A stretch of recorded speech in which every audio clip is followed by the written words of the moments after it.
ये लोग अंदर से बड़े जातिवादी होते हैं और बड़े क्षेत्रवादी भी होते हैं। ये जात से ऊपर उठ के सोच ही नहीं सकते और इन घोर जातिवादियों ने समाजवाद का चोला ओढ़ रखा है। नीतीश जी नहीं समाजवादी। जब नंबर 1 का ये पता नहीं कि ओल्ड एज होम में कैसी जिंदगी गुजर रही है, तो नंबर 2 को कौन पूछता है भाई इस तरह के राजनेताओं के सामने। नमस्कार, आप देख रहे हैं आर लाइव और मैं हूं अभिषेक मिश्रा। बिहार की राजनीति में क्या कोई बड़ा खेल होने वाला है? यह सवाल सबसे बड़ा सवाल था बिहार की सियासत से जुड़ा हुआ। लेकिन अब इससे ज्यादा बड़ा सवाल यह है कि आरसीपी सिंह राज्यसभा जा रहे हैं, नहीं जा रहे हैं, नहीं जा रहे हैं, तो जेडीयू की तरफ से राज्यसभा कौन जा रहा है? और फिर एक सवाल कि अगर आरसीपी सिंह जा रहे हैं या फिर नहीं जा रहे हैं तो जेडीयू के अंदर क्या खेल होगा?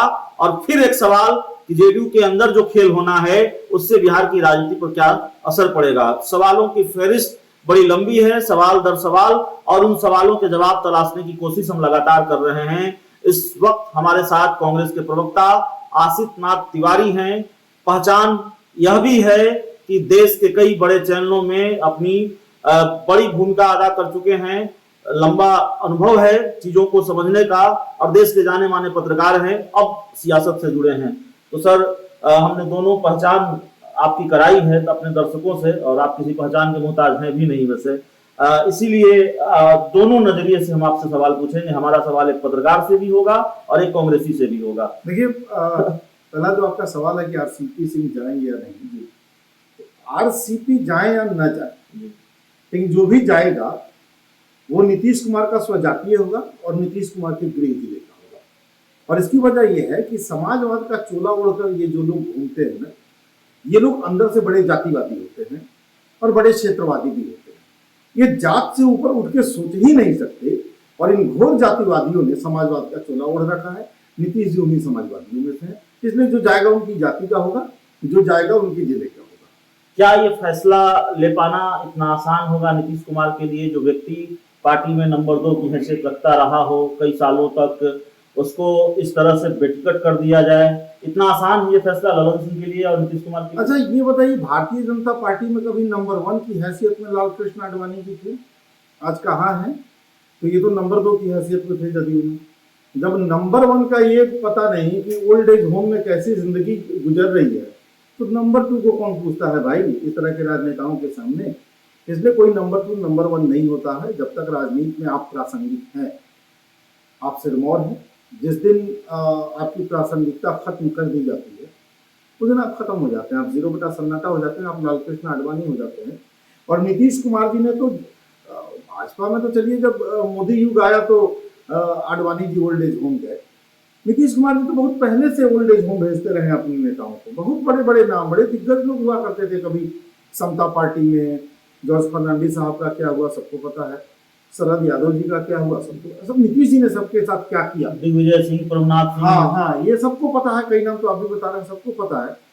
तो क्या जॉर्ज फर्नांडिस से बड़ा कद आरसीपी सिंह का हो गया है? क्या शरद यादव जी से बड़ा कद, दिग्विजय सिंह जी से बड़ा कद हो गया है? पवन वर्मा भी है लिस्ट में। इसीलिए कह रहा हूँ कि छोड़ दीजिए कि नंबर 2 है नंबर 1 है, नीतीश जी की मर्जी पर है कि नंबर 2 कौन होगा और नंबर 200 कौन हो जाएगा। लेकिन एक जो सवाल है वो सवाल यह भी है सर कि पिछले जो कुछ घंटों से सोशल मीडिया पर चीजें चल रही हैं और जो कयास लगाए जा रहे हैं, हिना साहब को लेकर आरजेडी के नेताओं कार्यकर्ताओं ने पोस्टर लगाए, डिमांड की कि हिना साहब को राज्यसभा भेजा जाए, नहीं भेजा गया, लालू यादव का पुतला भी जलाया गया। ये खबरें आ रही हैं, कयास लगाए जा रहे हैं कि हिना साहब जेडीयू ज्वाइन कर सकती हैं। कोई हिना साहब का नंबर भी आ सकता है क्या? देखिए, अब किसका नंबर आएगा ये हम नहीं जानते, जदयू का आंतरिक मामला है कि जदयू। लेकिन मैंने तो आपको बहुत साफ कह दिया कि नीतीश कुमार जी अपनी जाति से ऊपर उठकर शायद ही कभी सोच पाए नहीं। तो अगर कुछ मिरेकल हो जाए वो अलग मसला है, लेकिन मुझे इसकी संभावना बहुत कम दिख रही है। मुझे तो लग रहा है कि जाति के ऊपर नीतीश जी सोच पाते नहीं है, इसलिए हिना साहब की संभावना मुझे बहुत कम नजर आ रही है। अब हमारा जो सवाल है वो देश के एक जाने माने पत्रकार से है। सवाल ये है कि अगर आरसीपी सिंह राज्यसभा नहीं जा रहे हैं तो फिर किस बात की कीमत उन्हें चुकानी पड़ रही है? देखिए, वो तो बहुत बार ये साफ कर चुके हैं कि वो नीतीश कुमार की मर्जी से केंद्र में मंत्री हैं और मुझे उनकी बात में सच्चाई नजर आती है। मुझे कोई संदेह इसलिए नहीं होता कि जदयू में या इस तरह की जितनी भी पार्टियां हैं, ये एक आदमी की पार्टी होती है, किसी व्यक्ति की पार्टी होती है। ये न किसी विचारधारा की पार्टी होती है, ये न किसी राजनीतिक प्रतिबद्धता की पार्टी होती है, ये एक व्यक्ति की पार्टी होती है। इस तरह की तमाम पार्टियां, वो नीतीश कुमार की पार्टी है और नीतीश जी की पार्टी में नीतीश जी की मर्जी के खिलाफ कोई केंद्र में मंत्री बन जाए, ये तो मुझे बिल्कुल इस पर भरोसा नहीं होता। लेकिन अब कुछ राजनीतिक मजबूरियां हैं कि भाई कहीं भूमिहार जमात ना नाराज हो जाए या अपनी ही जाति के दूसरे नेता ना नाराज हो जाए, तो इसलिए चलो एक माहौल बना दो कि नहीं वो तो नीतीश जी की मर्जी के खिलाफ चले गए, तो आप बाकी लोगों को नाराज होने से नीतीश जी ने बचा भी दिया।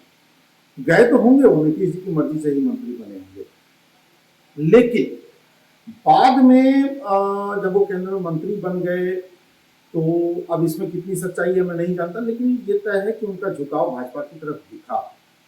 संभव है नीतीश जी को ये बात कर गई हो कि भाई मंत्री हमने बनाया, हमारी पार्टी के नेता हैं, इतना पुराना हमारा साथ रहा है और अब आप सत्ता पाते ही तो आपका झुकाव अगर उधर हो गया, तो संभव इस बात से नीतीश जी नाराज है और शायद इसी की कीमत उन्हें चुकानी पड़ रही है। आखिरी सवाल है सर, ये जो पूरा खेल कूद है, इस पूरे खेल कूद, क्योंकि खेल कूद शब्द का इस्तेमाल इसलिए है क्योंकि बार बार ये कहा जाता है बिहार में खेला होगा, लालू यादव भी बिहार आ गए, खेला होगा, सीबीआई का छापा नहीं पड़ता तो खेला हो जाता। तो ये जो पूरा खेल कूद है, ये जो पूरे खेल कूद का अंदेशा है, उस पूरे खेल कूद के अंदेशे में कांग्रेस कहाँ खड़ी है?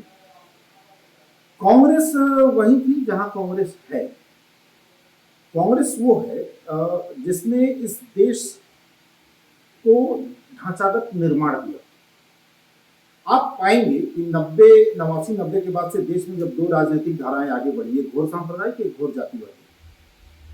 कांग्रेस ने तो जातवाद की राजनीति की, ना कांग्रेस ने धर्म संप्रदाय की राजनीति की। कांग्रेस समाज की राजनीति करती है, देश की राजनीति करती है। कांग्रेस ने इस देश में प्राइमरी स्कूल से लेकर जेएनयू तक का चेन खड़ा किया है। कांग्रेस ने इस देश में प्रखंड के अस्पताल से लेकर एम्स तक का चेन खड़ा किया है। कांग्रेस ने इस देश को तमाम बांध दिए हैं, नहरें दी हैं, बिजली की परियोजनाएं दी हैं, डीआरडीओ दिया है, इसरो दिया है। कांग्रेस की सोच देश के निर्माण की है। कांग्रेस आज भी वही है। जब देश का एक एक सामान बिक रहा है, जब देश का एक एक हिस्सा मोदी सरकार बेच रही है, हम उसका विरोध कर रहे हैं क्योंकि हमने उसे अपने खून पसीने से सींचा। इस देश ने अपने खून पसीने से उन चीजों का निर्माण किया है जो मोदी जी आज बेच रहे हैं। हम उसका विरोध कर रहे हैं, हम उसके खिलाफ लड़ रहे हैं। कांग्रेस ये लड़ाई लड़ेगी, कांग्रेस ये लड़ाई लड़ेगी। और जेडीयू में जो आरसीपी सिंह को लेकर सस्पेंस है, उससे जुड़ा हुआ सवाल कांग्रेस के प्रवक्ता और देश के जाने माने पत्रकार रहे आसिफ नाथ तिवारी से। उम्मीद है ये इंटरव्यू आपको पसंद आया होगा, तस्वीर थोड़ी साफ हुई होगी आपके जेहन में बिहार की सियासत से जुड़ा हुआ जो सबसे मौजूद सवाल है, जो सबसे बड़ा सवाल है, उसको लेकर।